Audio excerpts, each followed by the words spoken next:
what are some things that maybe you wish you would have known before starting, and then hopefully other people can kind of use that to avoid some of those roadblocks? Setting up the architecture the way that it needs to be set up, not just to get an MVP out, but actually setting up the architecture in the most scalable and most efficient way from the start, so that you don't have to do a lot of technical debt and have to add that to your roadmap and product plans.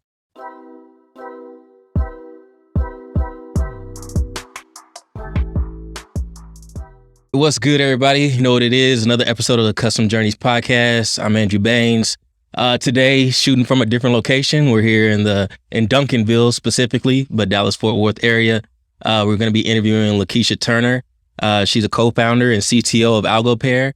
So we're going to learn about her journey through tech, and then also AlgoPair as well, learning about the great things that they're doing. So Keisha, good afternoon. How you doing? Doing well. How are you? Doing good. Thanks for taking time out. I know you got some plans for today. You're taking the kids swimming and you got a gospel album release party to go to, right? Yeah. All right, cool. Well, yeah, I appreciate you taking out time to chat with me today. Yeah, for sure.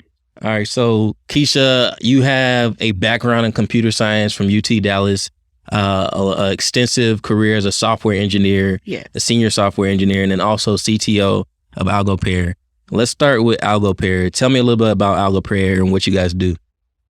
Well, AlgoPair is a trading platform. So basically what we do is we allow algorithm creators to sell their algorithms on our platform to retail traders. Mm-hmm. So retail traders can pretty much rent an algorithm for however long that they want and place it on their brokerage account. So our goal is to democratize wealth, and algorithms are usually not available to regular people or retail traders. They're available to people that have a certain amount of money. So we will allow an algorithm to be on an account for as little as like a brokerage account for as little as like, $1,000 in their brokerage account. Okay. Trade. Yeah. Nice. Yeah. So during the pandemic, so I've been investing in the stock market since college. But during the pandemic, we had a lot of free time on our hands. So I started learning about options trading and swing trading and everything, crypto, all this. So I also learned about algo trading as well. So I think it's really cool that you guys are letting retail traders, day traders like myself or anybody else have the same power and access to tools that these billion-dollar hedge funds have. Yeah. So that's really cool. So is this how this idea kind of come about? Was it something that your co-founder came up with? And just kind of... Yeah. My co-founder, he used to work for TD Ameritrade and saw that they didn't allow, and I don't want to speak for him, but they didn't allow our retail traders the same benefits that they gave people with larger amounts of money. So he wanted to do something like this, and they wouldn't allow that to happen. So he said, "I'll make it myself." So. Nice. That's how the idea came across. I'm in so many words, I'll let him, tell it. But yeah, that's how the idea came across. And then he had the idea. He was looking for someone to kind of help him bring it to life, a technical person. I answered the call. I said yes right away, and then here we are. Awesome. And how exactly did he find you? I kind of know the answer, but I want other people to hear it. Yeah. So. On LinkedIn. Okay. Yeah. Nice. So just searching LinkedIn one day and he's like, yo, cool. She has a strong technical background. Yeah. All right. Awesome. That's what's up. Yeah. Yeah. I try to recommend people get on LinkedIn if you're not on there all the time. So I'm glad that it turned out to be like a life-changing experience for you being on there. So that's dope. Yeah. So CTO, Chief Technology Officer, a Black woman CTO, not very common. What's kind of a day in the life like for you, for people who aren't familiar with the CTO? With a startup specifically, you have to, when you're usually the first technical person, so you're going to have to develop the platform, the architecture for what you need from the beginning. So I developed the architecture for, it chose what things we're going to use to start out with, built the architecture behind what the platform is doing. and just the initial phases of the platform. And then you can build a team after that. So it's going to be, you're going to have to be able to code from the start. You're going to be have to know everybody's job so that you can build a team around yourself and eventually replace yourself in every turn. So where I've been able to replace myself in some things and some of the coding responsibilities and some of the other things that I've had to do, but there's still a process. Gotcha. Yeah. Okay. That's awesome. So, like I said, obviously Black women in coding is not very many of you. What made you first interested in even pursuing like this technical career route that you've been on? I started when I was very young. I would say around at 12, 13 years old. I started with so back then it was like GW Basic, just making games. Okay. 'Cause I was interested in I like that little, Pong game or whatever that is. So I started trying to make something like that. I was successful in some of it, but yeah, so I started on my own. And then in school, they offered some type of programming courses. So I got into those in junior high and high school. And I went through all the way through high school doing that, and then decided in college, when it's time to go to college, I wanted to major in computer science. Okay. What was kind of like the foundation, in terms of like a stack that you learned in college, and kind of like how have you kind of picked up skills along the way in terms of like continuing education? Well, the stack beginning when I was in college was Pascal back then. Okay. So I started with Pascal and then moved it to C. So it was kind of like Pascal and C. So you're mostly focused on that. And then further along in college, I did Java. So I got into the more of the object-oriented, type languages and things like that versus the functional type languages. So yeah, that's where it started out. And my first job was in a whole different language. It was in PHP, and I had to learn something else, So, but with those foundations, you can basically do any other coding language out there. Gotcha. And so is it like on the job training, or is it just kind of you learn on your own during your free time? Like what's kind of been like the learning process like after graduation and everything? Yeah, there's so many things out there that you can learn on your own. YouTube, Udemy, take a Udemy course. If you're applying for a job and you don't know the language, what I do is I'll do like a quick Udemy course, and it doesn't take me long to pick up languages, and I'm able to do that good enough to get through the interview and maybe get the job. And then once I get the job, I do a little bit more extensive, and then I know what I'm doing after that point. Yeah. It's funny you say that because I interviewed I think he was a software engineer at Google. And then one of his pieces of advice was don't necessarily like train and prepare for the job, train and prepare for like the interview. Yes. And make sure that you're really well prepared for that. The other things you can learn along the way. Exactly. And that's exactly. So basic interviews, they ask about the same things. They'll ask sorry, I don't know what's you wrong good. with that. Algorithmic questions. Gotcha. They'll ask things about come up with a solution for some problem that they have. They'll ask arrays, and so just basic things that programming things. They'll ask so. And a lot of them will allow you to choose what language you want to do that in. So, gotcha. Yeah. Okay, cool. All right, nice. So I appreciate you kind of giving us some background information about yourself. Mm-hmm. I might have a few more questions later on about AlgoPair, but next we're going to move into, it's like our fire round. It's going to be like factor cap. So basically like true or false. So I'm just going to get like your quick thoughts. Don't worry, nothing like too crazy. It's going to get like your quick thoughts on like a few different things, and then we'll kind of go on to the next thing. And so for this, if you think it's true, say fact. If you think it's false, say cap.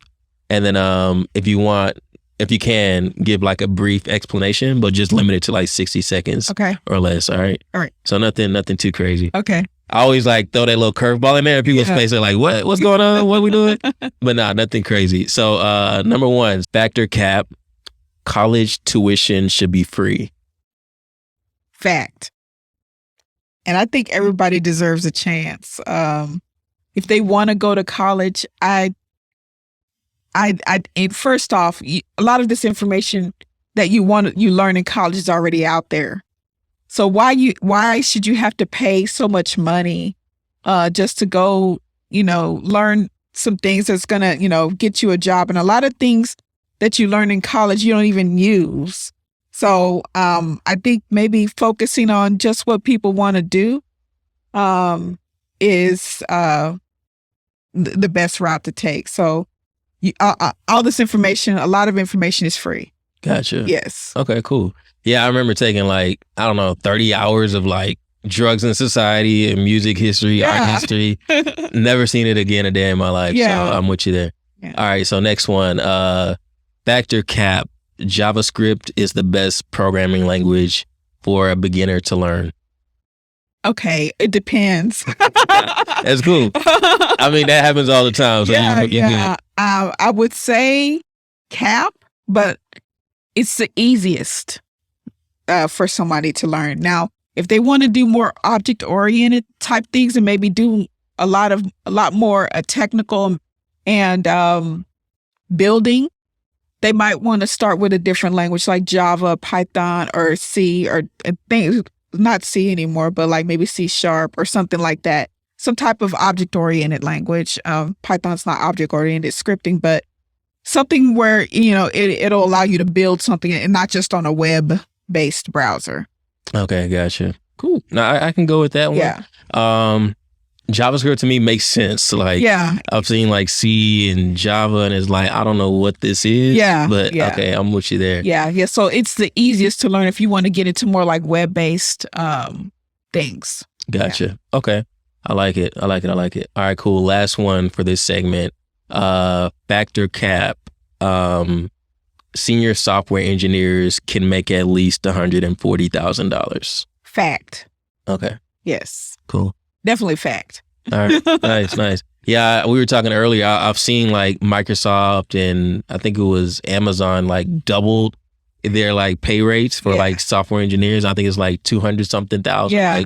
So I mean, very, very lucrative. Yeah. So cool. All right, nice. So that's it for Factor Cap. Great job. So nothing too crazy. Yeah. So the next segment we'll move into is our professional development. Personal and professional development. So just kind of getting a better idea in terms of salary, networking tips, any kind of advice that you have to share with the audience. And so as a follow-up to the salary question, in your experience, in your personal experience, what's been a typical senior software engineering salary that somebody can expect? It depends on the company, actually. If it's a pretty big company like Google and, those Amazons and all those things, they can expect at least maybe 200 or more. Okay. And just depending on the company size, but I would say senior level would make about 160, 180. That's nice. Yeah. That's real nice. When I was looking at your LinkedIn profile, I noticed that you have a lot of experience, not just as a direct hire, but even more so as a contract employee. Yeah. Are there any pros and cons to being a contract versus a full-time hire? And if so, what are they? Yeah. Some of the pros of being a contractor is the variety of work that you get to do. I don't get bored, because I tend to get bored being a full-time employee sometimes. You're stuck doing the same thing, building the same thing, same language, not very much variety.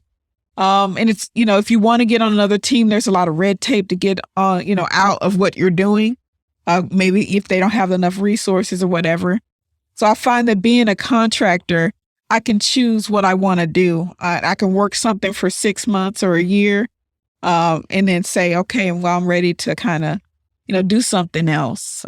So I like to keep my skills up to date. And that's a good way to do that is to contract, because lots of newer companies are doing newer things.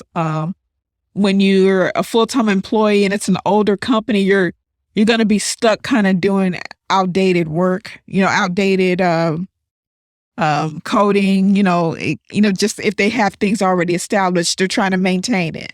So, a lot of the maintenance work is in older languages, and those types of things. So if you're somebody that wants to keep your skills up and you want to, keep growing and stuff, contracting might be what you want to do. Okay, cool. Yeah.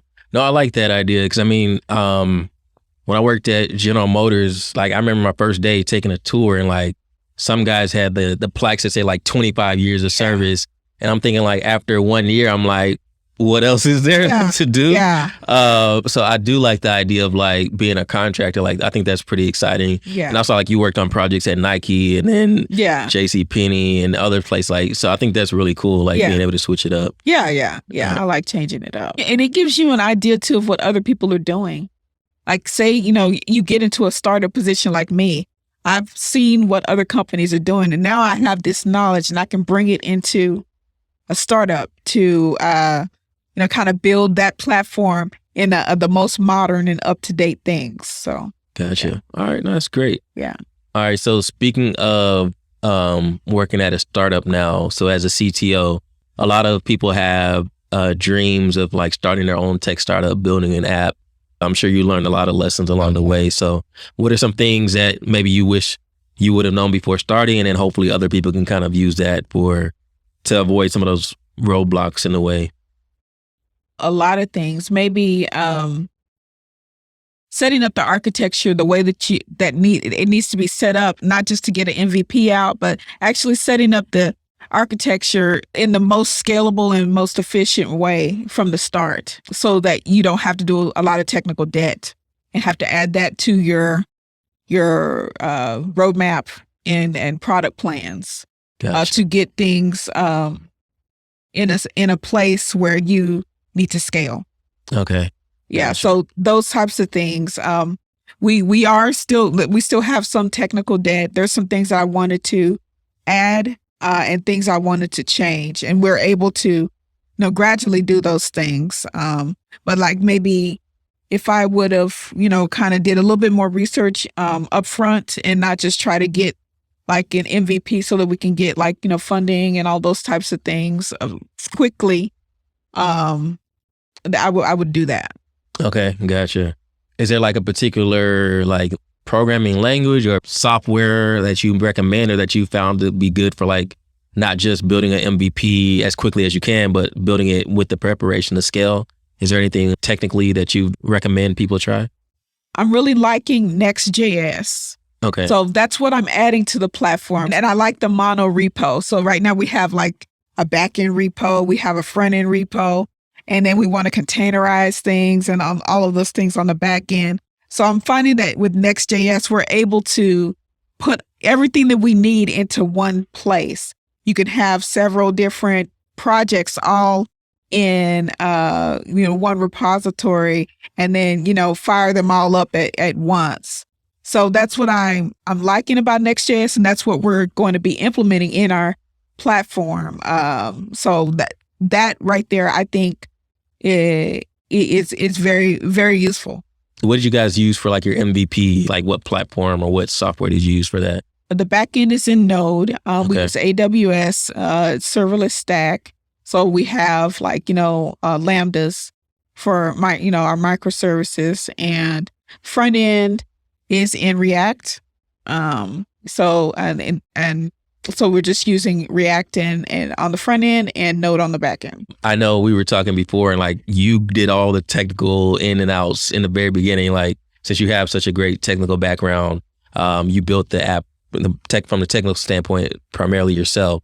But for people who may not have a technical background, but like they want to build an MVP just to kind of show like potential team members or potential investors, is there any kind of like recommendations or particular like no code apps or anything like that you'd recommend people look into? No, I don't know too many no code apps, but like I know that there's like things out there depending on what they want to do. There's things that you can plug in and put together out there. Like some of the I forgot, was it WebLogics or something like that?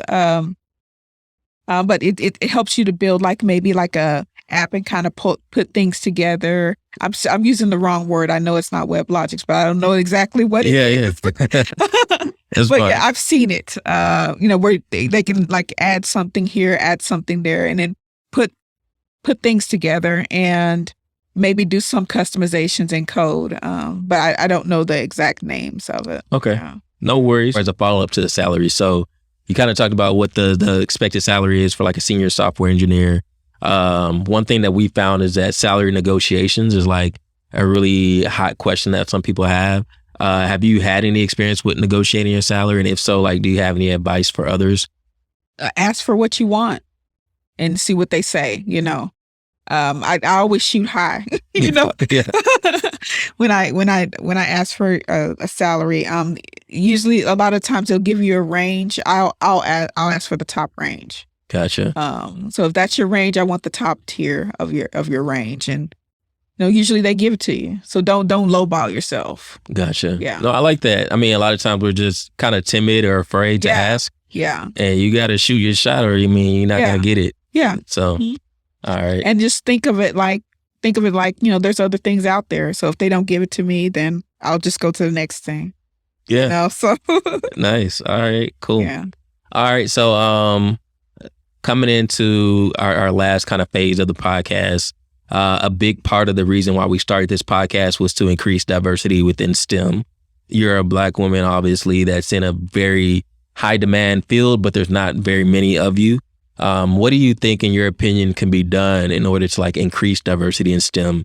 Whether it's something that corporations can do to increase it, whether it's educational, whether it's something that the Black community can do. What are your thoughts on increasing diversity? It's going to be educational, definitely, and starting at a young age. I think starting very young really helped me to even see that this is a possibility. So, and for people that want to, maybe transition their career into something like this, you don't necessarily have to go back to college or anything like that. There's lots of things out there, boot camps and those types of things out there for you to kind of make a shift in your career and maybe take an entry-level position and work your way up. So. Yeah, I think that's big. I don't know how much you want to disclose, but we were talking about like one of your kids interested in computer science. And I mean, I think a big part of it is they get to see you each and every day go off to work and do this and talk to them about the types of problems. Yeah. And then also I think like the educational component is really important too. Like exposing them early on to it, not waiting until like senior year of high school. Definitely not. Yeah. Gotcha. And I think a lot of schools are starting to do that more, like starting in the junior high school level. And that's really where it needs to happen, at that like 11, 12 years old. Gotcha. Stuff. Yeah. Nice. Okay. All right. So a couple more questions for you. I kind of want to close it out talking about AlgoPair some more. Number one, and I think this will be good for anybody who's listening that may want to work for a tech startup like AlgoPair. As a hiring manager, what are some things that you look for when determining if you're going to hire somebody or not? Mm-hmm. And depending on the level of what I'm hiring for. So if it's a senior level, I'll usually give them like a problem to solve. And I'm not doing like, how Google and everything does. I drafted out like maybe a README file, and I'm asking them to do certain things inside of that file that a senior level should be able to do. Is pretty much like making a product from scratch with a front and the back end. And it's going to show their range and how they actually implement the problem. So what I'm looking at is, first off, for a senior level, did they do a README file? Like, how can we start up your file? When you give your file back to us, I shouldn't have to come back and ask you, okay, how we start this. I should be able to start it up immediately and bring it up on my end.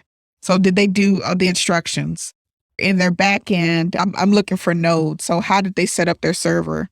Just for somebody to just come in and, get started. Are they using microservices for the solution that I needed? Like sometimes a mathematical solution, how did they solve that? So looking at those type of things, what did they use? For front end, I'm looking for, of course, if the language I'm hiring for is React, if they used React, if they've used like some of the modern React things like the hooks and all of those types of things, did they use any packages for the UI design, like maybe Material to kind of make it look good. Some of the CSS, how they're presenting the data, what did they choose to do, those types of things. So, okay. Yeah. As a quick follow-up, so I heard a big part of being like a software engineer is being able to use Google fluently. Yes. Are they allowed to use Google and everything during the interview? Of course, because that's what I want them to do. Don't ask too many. I mean, you can ask me questions and everything, but like make sure you've researched, yourself, and you kind of have an idea of what to do, and then I can take it from there if I know more about what it is you're needing to do. Yeah. Okay. Yeah. Great. We kind of talked about like certifications, Udemy, Coursera, stuff like that earlier. What's kind of your thoughts in terms of when you're making a hiring decision? How much do you factor in, or what's the importance in terms of you of having a college degree versus online certification or a boot camp? Is there one that you prefer over the other, or do you just care about being able to perform? Mostly I just care about being able to perform, but sometimes I notice that people that have, gone through the college and everything, they're a little bit, they know a little bit more about maybe like building infrastructure, that type of stuff. Usually people that have come from, a Udemy course, they only know that. Mm-hmm. Somebody that's gone through college can do a lot more. Okay. Yeah. Gotcha. That makes sense. The infrastructure of the whole product versus just a part of a product. Yeah, no, that makes sense. So like the coding boot camps and even some of the certifications, like a lot of times they're like 6 months. Yeah. And so, I mean, if you just look at it from that standpoint, there's a lot more you can learn in, we'll say 3 or 4 years versus like 6 months. So that makes sense. Yeah. I guess like a big picture question in terms of AlgoPair. So you guys have built this amazing marketplace for retail investors to purchase algorithms to help them improve their trading performance. What's the long-term vision for the company? Like, where do you guys kind of see it going from here? We want to be a unicorn company. We want to IPO. So we're going to listen to our customers, see what our customers want, and build what our customers want, and become one of those companies that, that's a household name for investment. Gotcha. I like it. Yeah. So the Robin Hoods and those kind of come to mind initially, but I do like the idea of having a platform that was built by 2 Black co-founders being one of those unicorn companies. We actually have 4 co-founders. 4? Yeah. Okay. Uh-huh. All right. I appreciate that. I didn't know that. All right. Dope. Yeah. One more follow-up to that. I heard on another interview you did that you guys have thoughts of potentially being like your own brokerage. Yes. Is that correct? That is right. Okay. Yes. Awesome. So instead of going to like an E-Trade or TD Ameritrade, we could just go directly to AlgoPair, have all our funds there, and have access to the algorithms in there. Yes. Okay. Yes. Awesome. Mm-hmm. That's great. Yeah, that's amazing. I would love to see that happen. Yeah. I think that'd really be a game changer for a lot of people. Yeah. For sure. Awesome. Okay. Dope. I do have some other questions, but we got to make sure we get you out of here in a good time. Yeah. But before we do that, we always like to give you all the floor. In case you have any shout outs you want to make, anybody in general, can be anything, but anybody you want to shout out, and then also how can we find AlgoPair? Want to thank our team, the CEO, Ronnie Green. It's Ben Molina and Jonathan Abercrombie. All of us are the co-founders, and I want to thank my product team. They're amazing people. I mean, we wouldn't be here without, such a great team, and I think we're the best team in the world. Product team, the marketing team, everybody that's involved in AlgoPair. So it's really great working with every single person, and I enjoy doing my work every day. I mean, just having something that I'm doing, and I'm just feeling like I'm just watching it grow, and I'm enjoying every step of the way. Our website is algopair.com. You can go on our website and go sign up. There's a sign up button up there, and it'll take you to where you can sign up. Cool. All right, dope. Well, Keisha, I enjoyed it. I appreciate you taking out time to come chat with me. Yeah. I'll be following you guys, rooting for you guys along the way. But yeah, we're always here. Open door policy. If you ever got any like great announcements you want to make, feel free to come back on and let us know. Yeah, sounds great. All right, cool. So thank you all for watching this episode of Custom Journeys. You can find us on all social media platforms at Custom Journeys. That's at CUSTEM Journeys, JOURNEYS. And then make sure that you subscribe to us on YouTube and then also on Spotify and Apple Podcasts. I appreciate you guys for checking out this latest episode, and we'll catch you next week.